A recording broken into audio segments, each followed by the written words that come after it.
మాఘపురాణము 19వ అధ్యాయము. ఏకాదశి మహాత్మ్యము. సంవత్సరములో వచ్చు 12 మాసములలోనూ మాఘమాసం అతి ప్రశస్తమైనది. అటువంటి మాఘమాసంలో నదిలో కానీ, నది లేని చోట తటాకమందు కానీ, తటాకం కూడా అందుబాటులో లేని ఎడల నూతి దగ్గర కానీ స్నానం చేసినంత మాత్రముననే మానవుడు తాను చేసిన పాపములన్నీ హరించిపోవును. పూర్వం అనంతుడను విప్రపుంగవుడు యమునా నదీ తీరమందున్న అగ్రహారంలో నివసించుచుండెను. అతని పూర్వీకులందరూ గొప్ప జ్ఞానవంతులు, తపశ్శాలురు, దాన ధర్మములు చేసి కీర్తి పొందియున్నారు. అతడు చిన్నతనం నుండి గడుసరి పెంకివాడు అయినను తల్లిదండ్రుల భయభక్తుల వలన కొంతవరకు మాత్రమే విద్య నేర్చుకునేను. దుష్ట సవహాసములు చేసి అనేక దుర్మార్గములు గలవాళ్ళయ్యాను. మధ్యమాంసములు సేవించి కన్నబిడ్డలను కూడా అమ్ముకొనుచుండెను. అలా సంపాదించి ధనవంతుడయ్యాను. కొంతకాలానికి వృద్ధుడయ్యాను. తనకున్న ధనంతో తాను ఇతరులకు పెట్టడు.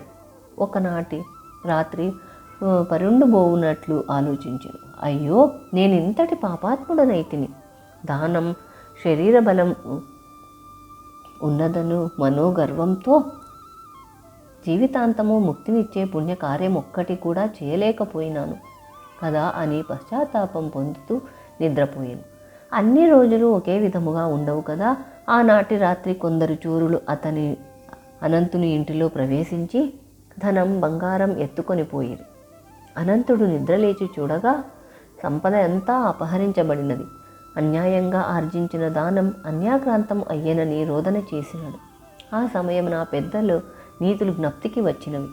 తాను చేసిన పాపములకు ప్రాయశ్చిత్తం కోరసాగిను. ఆ సమయముననే మాఘమాసము నడుచుచున్నందున యమునా నదికి వెళ్ళి స్నానమాడెను.